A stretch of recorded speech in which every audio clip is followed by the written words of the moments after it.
Hello everyone, this is Esther, and in this video we are going to walk through setting up the monthly portion of the Arise Devotional Planner. Now I am just going to kind of prop up the bottom side of the planner because we're later on in the year and it's harder to write with uneven pages. Now I'm going to be setting this up for next month, which is September, and the first thing that I do is highlight the weekends. This adds a little color pop to the planner, and when I look at it, I instantly see weekend versus Monday through Friday. The next thing I do is write in the dates, and to do this, I pull out my trusty little iPhone and set some anchor dates. This keeps me from writing the wrong dates, so what I will do is write the first few days of the month, the last day of the month, and then all of the Mondays down and all of the Sundays, and then I can fly through the rest of the labeling. I don't track a whole lot on my monthly spread, but what I do track is my sleeping. This just helps me gauge my overall sleeping patterns. Another thing that I track is my weight, and I do a weekly weigh-in. I got these stickers on clearance at Hobby Lobby, and they're super cute. The next thing I plug in is the date that I will be budgeting for the next month, any birthdays that are coming up in the next month, Instagram tracker, credit card due dates, and any bills that are not auto-drafted. Once I have all of that plugged in, I will dive into the prompts that are provided. And the way I use this prayer list is more for the global needs, not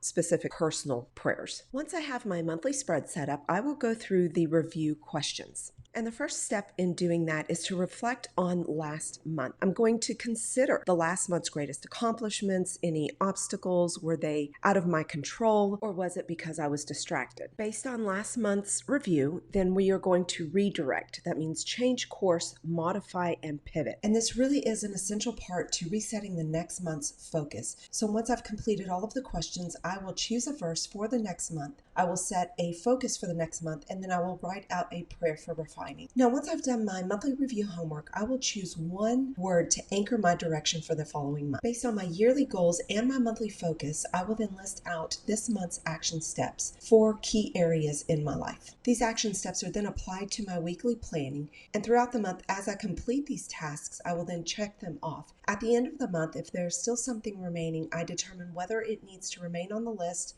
and if so, then I will transfer it to the following month.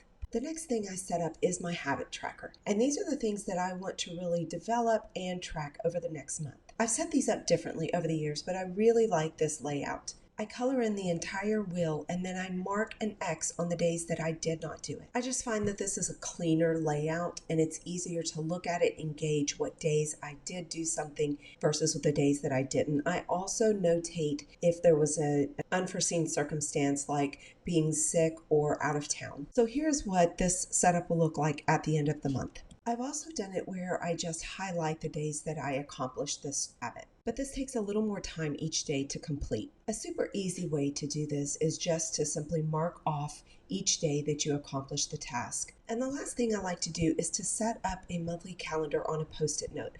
I then stick this to my weekly dashboard so that I can look at the calendar without having to flip back and forth. Well, friends, that's it for my monthly setup routine. I hope that this helps you plan a productive month with your Arise Devotional Planner. If you haven't already, be sure to like and subscribe for more videos. Until next time, blessings.